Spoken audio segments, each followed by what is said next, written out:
Para começar, é importante compreender o que significa boa-fé objetiva dentro do direito civil, especialmente nas relações contratuais.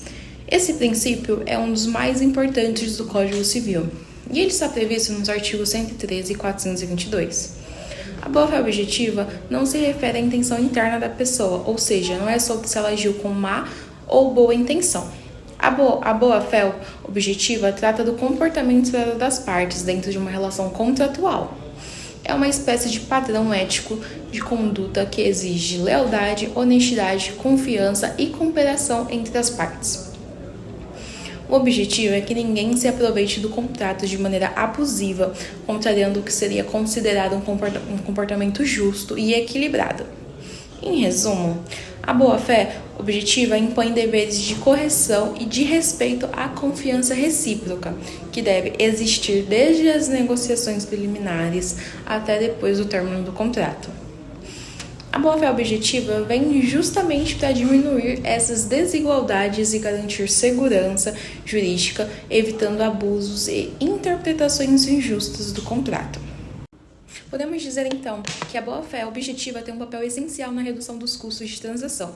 Quando as pessoas sabem que o outro contratante vai agir de forma leal e coerente, elas não precisam gastar tanto tempo e recursos prevendo todas as situações possíveis ou criando cláusulas para cada detalhe. Assim, o contrato se torna mais simples e funcional. Falando agora dos deveres anexos da boa-fé, podemos destacar alguns principais, que é o dever de lealdade, que exige honestidade nas tratativas e na execução do contrato. O dever de informação, que obriga as partes a comunicar fatos relevantes que possam influenciar a relação contratual. O dever de cooperação, que significa que cada parte deve agir de modo a não dificultar o cumprimento da obrigação pela outra. E o dever do cuidado, que exige que cada um evite causar prejuízos desnecessários ou agir de forma negligente. Além desses, há também um dever da coerência, que se conecta diretamente com o nosso tema, o venire contra facto próprio. O venire contra facto próprio é uma expressão em latim que significa vir contra o próprio ato. Na prática, ele proíbe que uma pessoa adote uma conduta contraditória em relação ao comportamento anterior que gerou uma expectativa legítima na outra parte.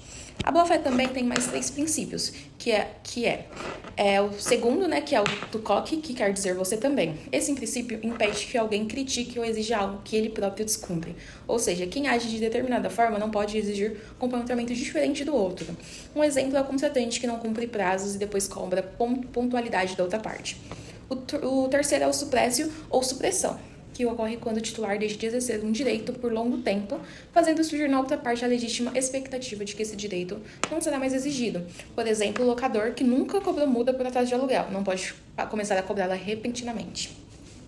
O quarto é o surrectio, o oposto de suprécio. Ele representa o surgimento de um direito ou expectativa legítima a partir de um comportamento reiterado. Assim, se o locador sempre aceita o pagamento após o dia 10, cria-se o direito do locatário de esperar essa tolerância. Por fim, o dever de mitigar o próprio prejuízo. Ele impõe à parte lesada a obrigação de evitar a ampliação do dano, agindo com razoabilidade. Por exemplo, se o comprador percebe um defeito no produto, deve parar de usá-lo para não agravar o problema. Agora eu vou passar para o Carlos, que é o meu colega de trabalho, e ele vai falar mais um pouco sobre a situação problema que foi designado a nós. Olá pessoal, meu nome é Carlos e vou apresentar o problema 1 e como a boa-fé objetiva se encaixa nessa situação. A questão é a seguinte: uma instituição de ensino particular firmou um contrato de prestação de serviços educacionais com um aluno, estabelecendo que as mensalidades deveriam ser pagas até o dia 10 de cada mês, com juros e multa em caso de atraso.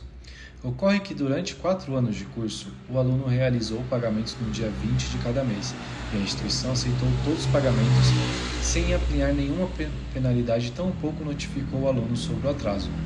Ao final do curso, a escola emitiu cobrança retroativa de todas as multas e juros referentes aos pagamentos feitos após o dia 10, alegando que a cláusula contratual sempre existiu e deveria ser cumprida.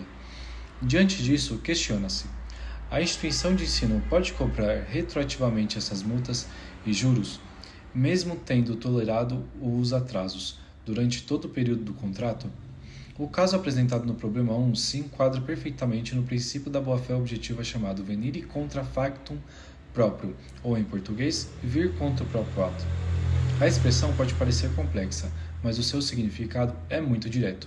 ninguém pode adotar uma conduta e depois agir de forma contraditória em relação a ela, quando o outro contratante já confiou nesse comportamento anterior. E é exatamente isso que acontece no nosso caso. Durante 4 anos, o aluno pagou suas mensalidades no dia 20, embora o contrato previsse o vencimento no dia 10. A instituição de ensino aceitou todos os pagamentos sem cobrar juros, sem multa e sem qualquer advertência formal. Essa conduta repetida ao longo do tempo criou expectativa legítima de tolerância. Ao término do curso, de forma completamente inesperada, a instituição decidiu cobrar retroativamente todas as multas e juros desses pagamentos atrasados. Essa mudança de postura viola o princípio da boa-fé objetiva, previsto no artigo 422 do Código Civil, que determina que os contratantes são obrigados a guardar, assim na conclusão do contrato, como em sua execução, os princípios de probidade e boa-fé. Essa norma não é apenas uma recomendação moral, ela tem força jurídica e impõe deveres de conduta chamados pela doutrina de deveres anexos, como o dever de lealdade, de cooperação e principalmente o dever de coerência. O professor Leonardo Gomes de Aquino, na sua obra Teoria Geral dos Contratos de 2021, explica que a boa-fé objetiva atua como um padrão ético de comportamento, impondo às partes o dever de agir de modo legal e previsível sem frustrar a confiança criada na outra parte. Ele afirma textualmente que venire contra factum é, abre aspas, a vedação ao comportamento contraditório, a parte não pode frustrar com uma conduta posterior a legítima expectativa criada na contraparte pela sua conduta, fecha aspas. Então, no nosso caso, a instituição criou com sua conduta de aceitação contínua dos pagamentos em atraso um fato próprio, gerador de confiança.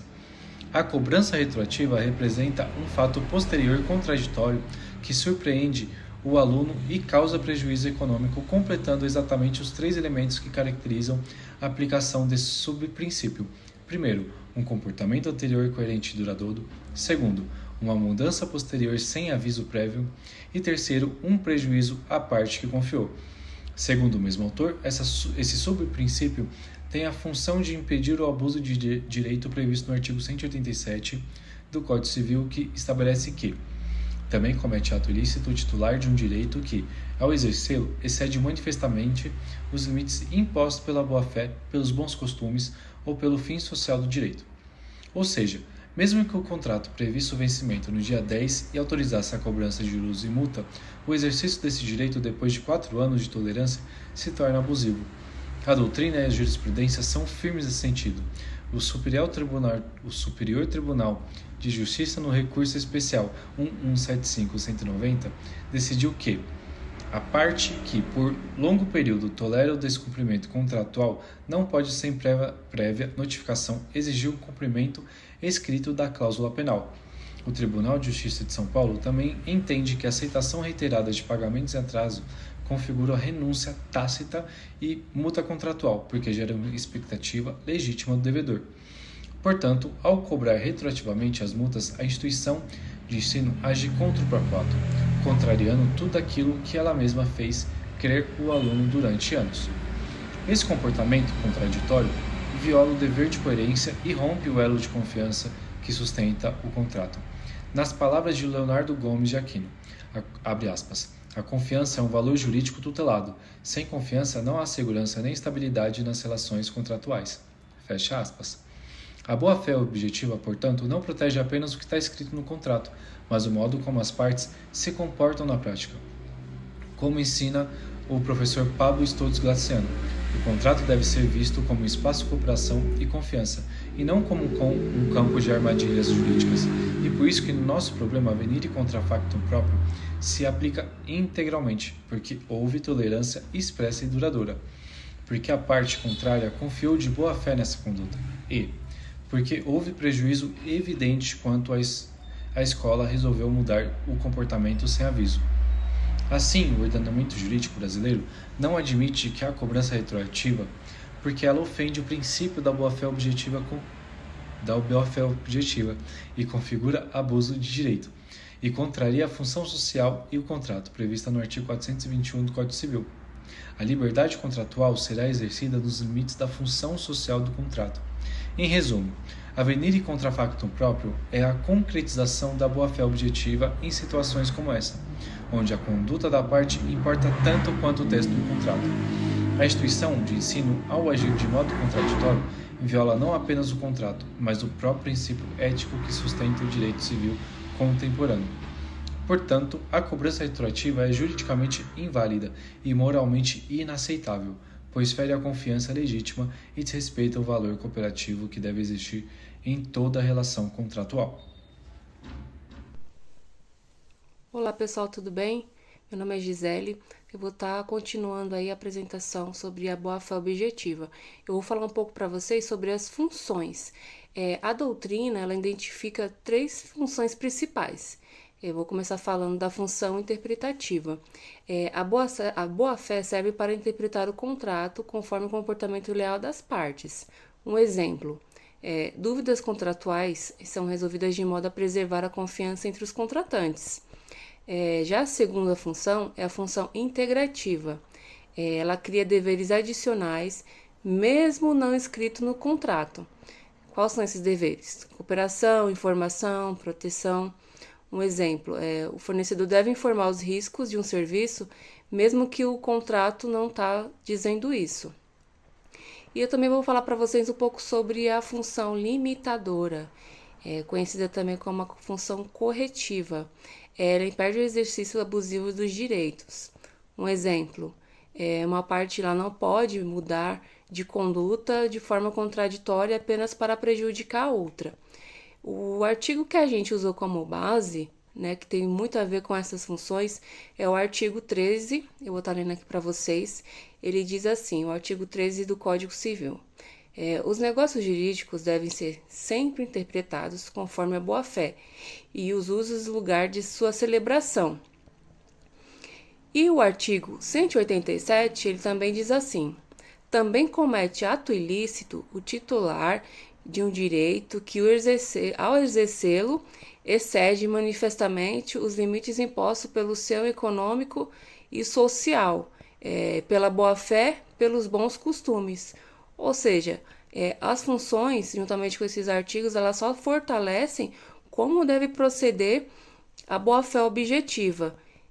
Nos próximos vídeos vocês vão ver as minhas colegas falar sobre o acórdão que a gente incluiu, que tem como base todos esses artigos que a gente acabou de ler para vocês. Procuramos um acórdão ligado ao tema. Achamos um acórdão da comarca de São Paulo. O número da apelação deixarei aqui na descrição do vídeo. Esse caso fala sobre a ação de cobrança de mensalidades escolares, onde o aluno fazia depósitos bancários direto na conta da escola, mesmo que o contrato dissesse que o pagamento deveria ser feito por meio de boletos. A escola aceitou esse tipo de pagamento em outros meses, sem reclamar. Depois, quis cobrar novamente as mensalidades, alegando que o pagamento não foi feito de forma certa. O tribunal entendeu que, como a escola já tinha aceitado o depósito antes, presume-se que ela concordou com essa forma de pagamento, mesmo que não tenha havido repetições suficientes para configurar totalmente a suprécio. O tribunal aplicou o princípio da boa-fé e reconheceu que o pagamento foi válido. Ante a sucumbência, condenou o réu, ora apelante, a arcar com as despesas processuais que deu causa, e o pagamento dos honorários advocatícios da parte contrária, fixado em 10% sobre o valor da condenação. Sustentou o apelante, em síntese, que o adimplemento da obrigação de pagar refere-se à mensalidade que ocorreu por meio de depósito bancário, de forma diversa daquela estipulada em contrato. Todavia, aceita a importunidade anterior pela instituição de ensino, falta o que, por não ter sido impugnado em sede de réplica, autorizaria a inversão do ônus da prova, quanto às questões ligadas à prévia autorização da diretoria, com a apresentação do recibo junto à tesouraria para obtenção do instrumento de quitação, o que exigiria da apelante assim a prova de não foi cientificada do pagamento realizado. E sim, o suprécio é um exemplo de venire específico usado para suprimir um direito não exercido, que posteriormente se quer exercer de forma inesperada. O artigo 330 do Código Civil é um exemplo positivado da proibição do comportamento contraditório sobre a boa-fé. De acordo com o professor Eduardo Thomas de Vícios Filho, em seu livro O Princípio da Boa-Fé no Direito Civil, tem disponível na biblioteca, Supresso um exemplo de venire contra factum próprio. Vou deixar um trecho aqui para vocês da obra de Processo Civil Extravagante de 2013, da 10ª edição, dos autores Nelson Nery Júnior e Rosa Maria Andrade Nery. A cláusula geral de boa-fé subjetiva obriga as partes a não agirem em contradição com os atos e comportamentos anteriores praticados, antes da conclusão do contrato, durante a execução ou depois do exaurido o objeto do contrato. Em outras palavras, a parte não pode venire contra factos próprios. A proibição incide objetiva e unilateralmente, independente do comportamento ou da atitude da contraparte, porque é dever de conduta de cada um dos contratantes isoladamente considerado. E é isso. Para concluir, a gente percebe que o princípio da boa-fé objetiva é essencial para garantir relações contratuais justas e equilibradas. Ele exige que as partes ajam com lealdade, transparência e coerência, respeitando a confiança que uma parte deposita na outra durante todo o contrato. No caso trazido pelo professor, e que a instituição de ensino nunca cobrou juros durante o curso e só quis cobrar tudo de forma retroativa no final, fica claro que houve quebra de boa-fé objetiva. Isso porque o comportamento da instituição criou no aluno a expectativa legítima que esses juros não seriam cobrados. Quando ela muda de postura, de repente, entra em contradição, o que chamamos no direito de venire contra factum próprio, ou seja, agir contra o próprio comportamento anterior. Já no acórdão que o grupo escolheu, aconteceu algo parecido. O aluno pagava por depósito bancário, mesmo o contrato dizendo que o pagamento deveria ser por boleto. Mas a faculdade nunca questionou essa atitude. Ao aceitar os pagamentos por tanto tempo, a instituição concordou de forma tácita com essa prática. Então, não poderia depois alegar que o contrato foi descumprido, porque isso também fere a boa-fé e a confiança entre as partes. No fim das contas, tanto o caso do professor quanto o acórdão que o grupo escolheu mostram que no direito não basta seguir o que está escrito no papel. O que realmente importa é a conduta das partes e o respeito à confiança e a coerência, que são os pilares da boa-fé objetiva.